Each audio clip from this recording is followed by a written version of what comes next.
¿A qué definimos narratología? Es la disciplina que se encarga del análisis del discurso, ¿sí?, o de los textos narrativos, y cómo se estructura y las técnicas que se utilizan en él, ¿sí? El término narratología no es nuevo, nace en el siglo IV a.C. con Aristóteles. ¿Cuál es la idea que forma Aristóteles primeramente? La diferencia entre historia y discurso, ¿sí? ¿Cuál es la diferencia? Creo que ustedes la tenían igualmente en un PowerPoint.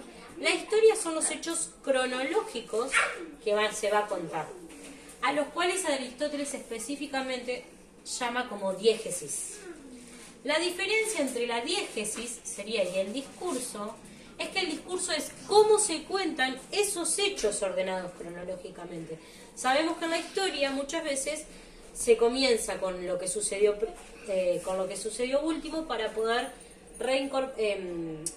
luego describir lo que pasó primeramente. Por ejemplo, los cuentos policiales, ¿sí?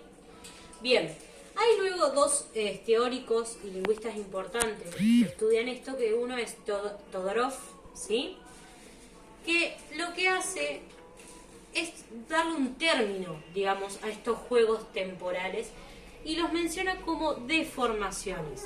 Ya Todorov, a diferencia de Aristóteles, ya ahora estamos en el siglo XX. Tanto Todorov como Gerard Senet se ubican en el siglo XX, después de Cristo, ¿sí? Gerard Senet también es un crítico, ¿sí?, francés, los dos son franceses, que habla de este tiempo narrativo y de las deformaciones que tiene, pero que hace además, profundiza en su clasificación.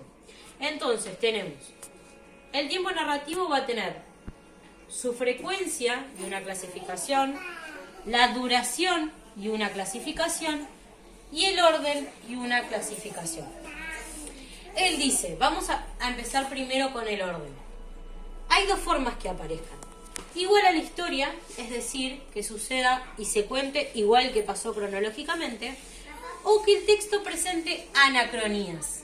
¿Qué significa que presente anacronías? Que se cuente de una forma distinta a la que sucedió verdaderamente. Y ahí va a haber juegos en el tiempo. Supongamos, ¿sí? Este es el presente de la acción. Yo les hago este dibujo como para que se ubiquen.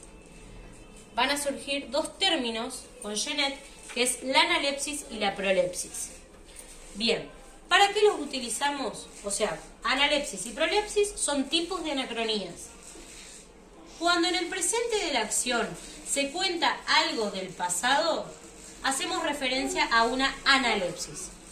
En cambio, si en el presente de la acción el narrador hace referencia a algo que va a pasar en la historia y nos adelanta algo, estamos hablando de prolepsis, ¿sí? Esto sería entonces en el orden de los hechos, la clasificación.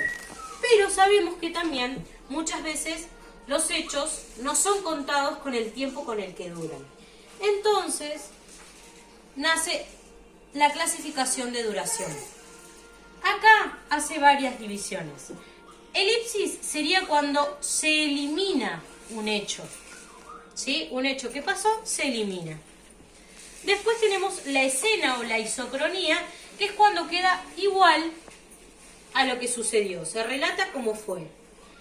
El sumario es un resumen, se acorta, ¿sí? Se hace un pequeño resumen de los hechos sucedidos.